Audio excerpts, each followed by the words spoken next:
は読めるし書けるねんけど、スピーキング力が上がらへん。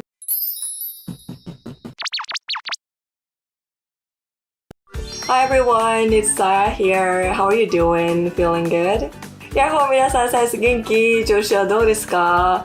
今回は英語は読めるし書けるねんけど、もうどうしてもスピーキング力が上がらへんっていう人のために動画を作りました。ちょっとでも当てはまってるかもって思った人はぜひ見てみてください。今日はちょっと英語の気分なので英語でいきたいと思います。話したいと思います。Alright, so you can understand English, but you can't speak it. And it frustrates you, right? I think if you're watching this video, it means you have those feelings.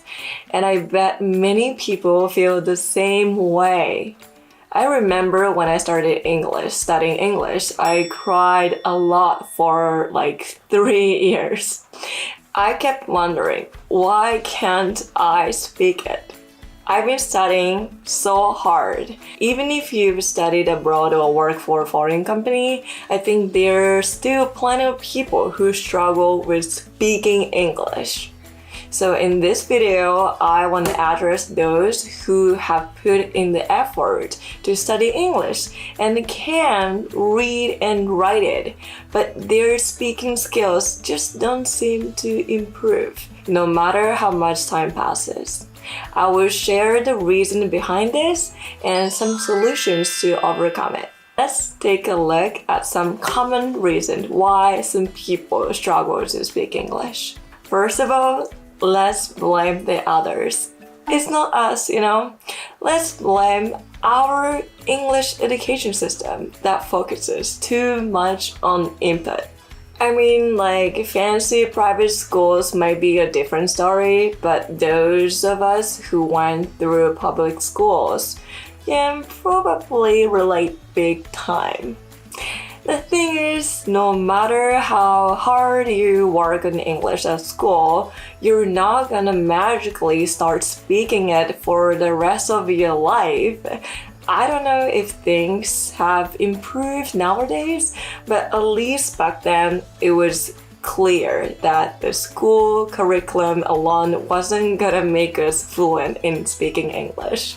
I mean, like, seriously, can you speak a language with just a massive input and minimal output?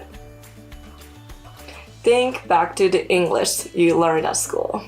Wasn't it all about memorizing vocabulary, phrases, and grammar? I spent all my time with flashcards, memorizing words and phrases, taking tests, only to forget everything from the previous week when the next week started. There was no pronunciation test, and there were no classes where we used the words we memorized for speaking practice.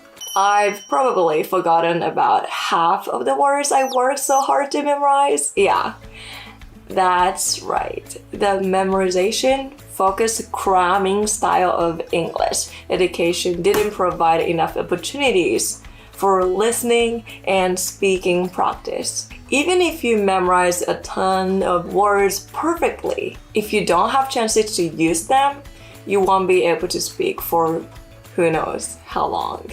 I went to a high school that had an English course and I took English classes there, but then I realized, this probably won't make me fluent. So during lunch breaks, I would go talk to ALTs, assistant language teachers. Looking back, it was probably because the quality of English classes was so poor that I had to spend my lunch breaks seeking conversation practice with a teacher. It's like, can I have my lunch break back for eating with my friends? Yeah, just attending regular classes wasn't enough, Did you just memorize words and phrases and focus excessively on grammar too? Studying mainly grammar without enough practice in conversation creates a habit of mentally translating Japanese sentences into English before speaking. And when you are constantly translating from Japanese to English, it's hard to keep up with the flow of a conversation because, like a conversation is all about that quick rapid fire tempo. Of course, grammar is important and you need to have a good grasp of it to effectively convey your thoughts. But when you are too focused on it, your ability to spontaneously speak what you want to say in the moment doesn't improve easily. I work really, really hard on vocabulary and grammar in my Japanese high school. And I even watch shows like Glee and Western movies thinking, okay, I'm ready. I can do this. But when I went to North Carolina for a study abroad study program, oh boy, it felt like I got punched in my face. I couldn't keep up with the conversations at all. They were just too fast and I couldn't catch up with the speed. Well, it was partly because I didn't practice conversing enough, but especially American teenagers, man, they speak at an insanely fast pace. So when I tried to understand the one person's speech, the next person would be talking already and I would never catch up. I pretended to understand, laughed when everyone else laughed, acted surprised when they were surprised, and got mad when they were mad. It helped me get by in those situations, but it was mentally exhausting.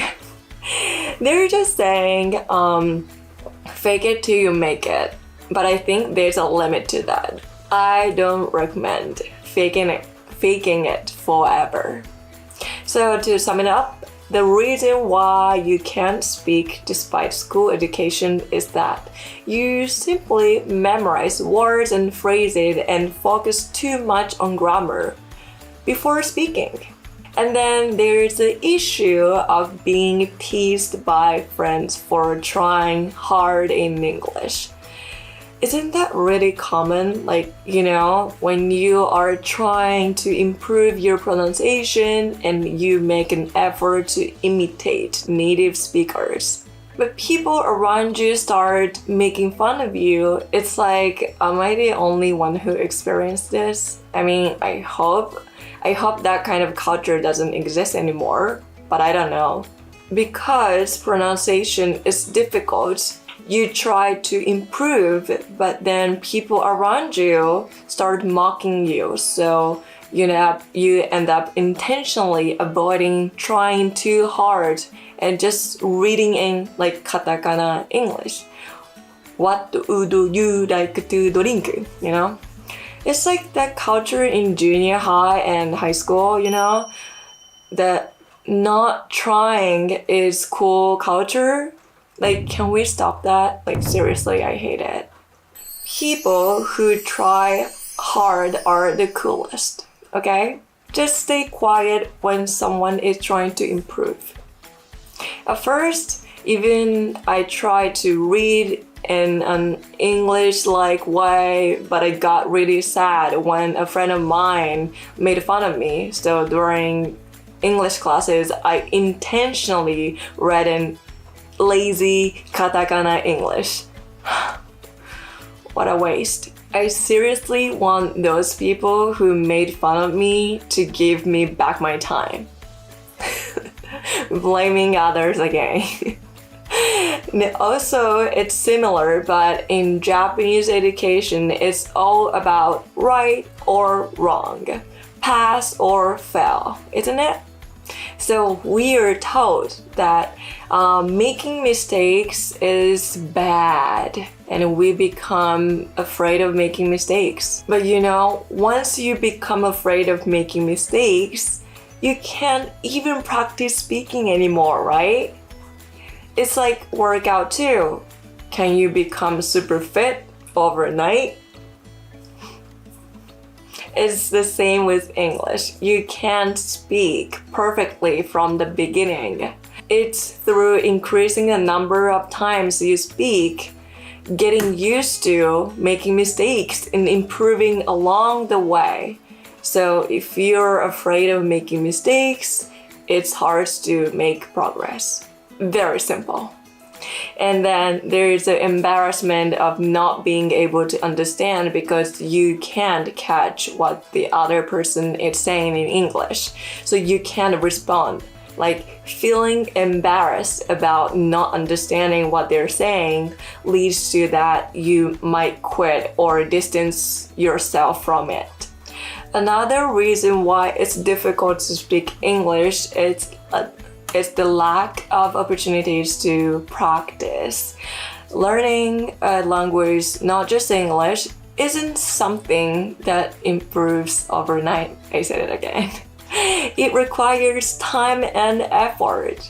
Most people who still struggle with speaking English simply don't have enough chances to use it in real life situations. If you're just living your life in Japan, for example, it's not easy to find those opportunities. Even in cities like Tokyo or Osaka, where there are many foreigners, there's still a sense of segregation. And when you venture out to rural areas, well, good luck finding someone to speak English with.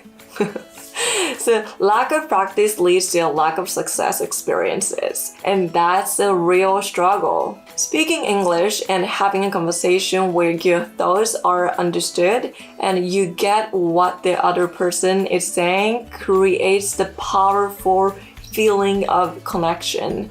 It's those like aha moments when you go, wow, I got my message across, or I understood them, or like we connected on an emotional level, or like even simply I was able to speak. Like those moments are crucial and give you the motivation to keep going. They determine how long you can stay motivated to continue learning. And now let's address another common issue of difficulty of English pronunciation. Have you ever started learning English and thought you're making progress only to watch a movie and go, ooh, I cannot understand a word they're saying? It happens to all of us. Many people start feeling overwhelmed and think, I'll never be able to pronounce English properly. English is just too hard. I should just give up. Believe me, you're not alone. Japanese and English have like completely different rhythms, accents, and pronunciation patterns. And that's why it feels challenging. And this complex prevents them from speaking up because they are afraid of making mistakes again. It's frustrating, right? And you know what? It's not entirely our fault. Blaming others again. Pronunciation wasn't emphasized in schools for a long time, although recently phonics and other pronunciation techniques are starting to be introduced, I hope. English classes really focused on pronunciation before, so it's no wonder that many people struggle with it. Alright, let's get into the second part of the video. So, you might be wondering, okay, what can I do about it? Well, I've got some method to help you improve your speaking skills. Let's start by addressing something many people do. Focusing too much on memorizing individual words and phrases. Don't get me wrong, memorization is great. It's an awesome thing to do. But here's the thing. Are you actually using those words in your conversations? Are you practicing speaking? Here's a recommendation. So when you learn a new word, make sure to learn its pronunciation as well. Then, when you study the word in your vocabulary book, pronounce the example sentences out loud. Nice and loud. After that, challenge yourself to create your own sentences using the word. How about adding a few more sentences to expand on the topic?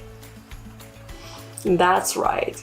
Let's make the most of the words and phrases you worked so hard to memorize. But wait, here's one more thing you can do. So even if you've never tried it before, give it a shot. If you keep doing the same thing as before, you will stay in the same place. So for those who want to improve, let's try one more thing. This applies to grammar too. Most of you study grammar quite hard, and that's fantastic. But have you practiced speaking using that grammar? I'm guessing not. Learning grammar is not a bad thing, and you should definitely keep it up. But from now on, after learning grammar rules, try using them to create your own sentences and example phrases. Now you get an idea. Instead of just inputting information, let's add output to the mix. Don't just memorize, use what you've learned until you can use it confidently. This way, you will remember things better, and when it comes to actual conversations, you'll be able to use what you've learned more easily. Yes. Another tip is to consider focusing on pronunciation from the beginning. So it might be helpful to learn the basics of phonics before diving into things like shadowing practice. Like knowing things like how to shape your mouth for certain sounds, like how a th sound pronounced can make a difference. This, that, thank you. You know, learning these little details about pronunciation up front can make listening and speaking easier. It's surprising how much you can achieve by learning from the shape of your mouth at the position of your tongue.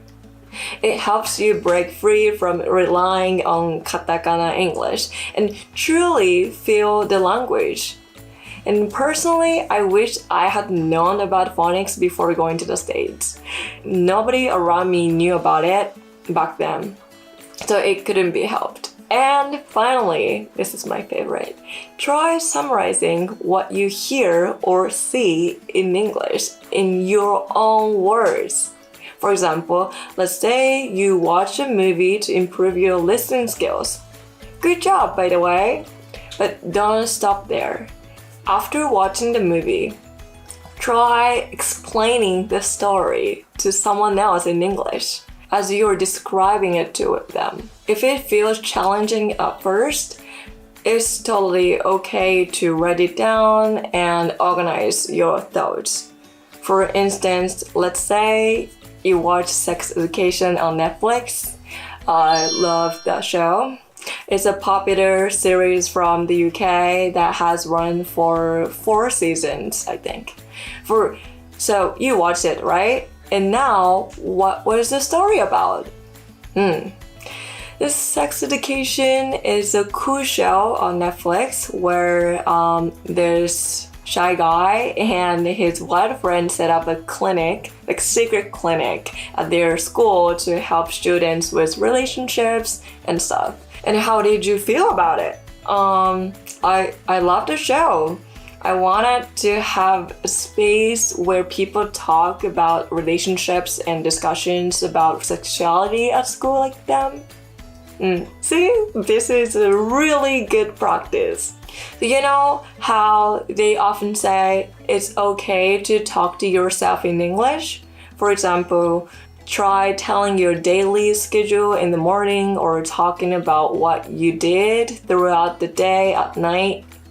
Or when you're cleaning, explaining what you're using, how you're cleaning in English as if you are teaching them how to clean. It could be something like explaining how to clean a toilet. Also, try speaking in English while cooking, describing everything you're doing as if you're giving someone a recipe. In this way, you will understand your weaknesses and what you still can't express in English. But talking to yourself does have its limitations. You know, the thing is, you don't know if you're correct or not. I used to say success instead of success for a long time, and nobody corrected me for years. Even after someone pointed it out, it was hard to fix because I had already memorized the wrong pronunciation. It takes time to correct something once it becomes a habit. That's why there's a need to actually speak with native speakers. Having someone correct you is very important.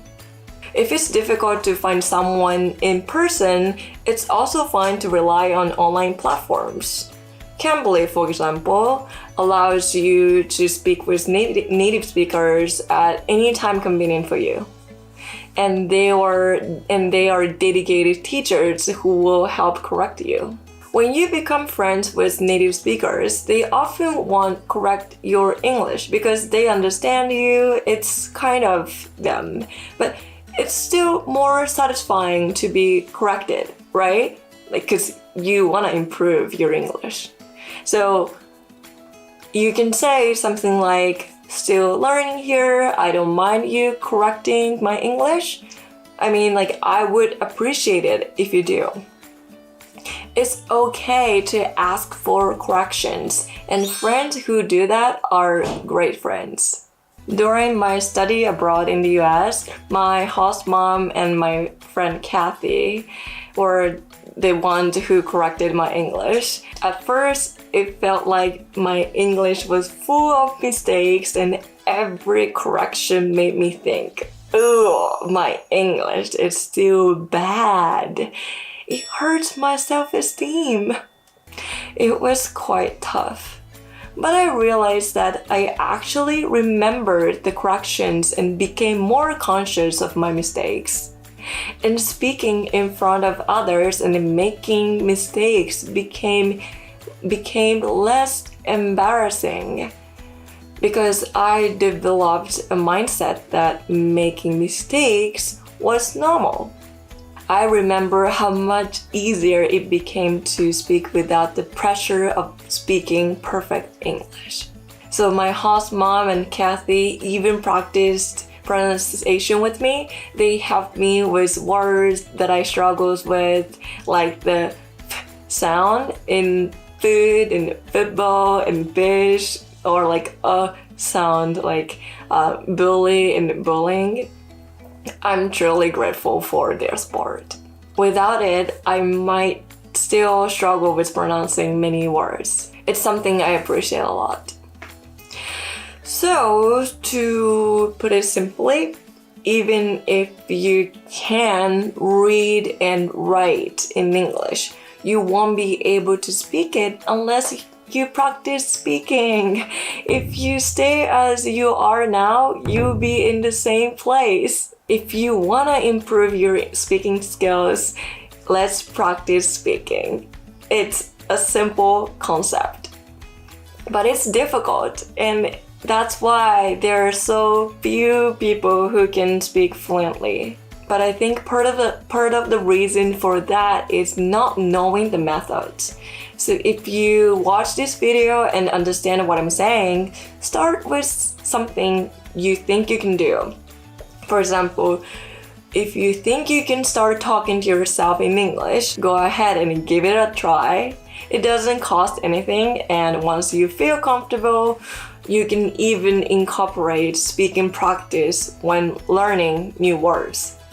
You can watch a movie and try to tell the story in English by yourself. By gradually increasing the things you can do, you will speak English well without necessarily studying abroad or going overseas. I'm still learning too. Let's do our best together.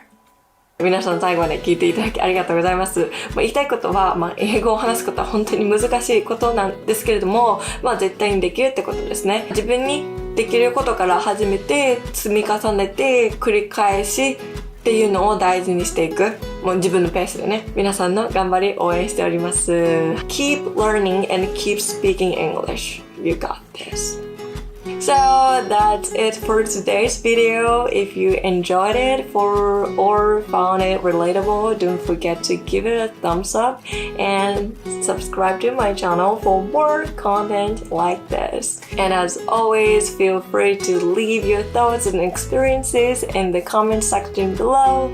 Thanks for watching, and I will see you in the next video. Bye!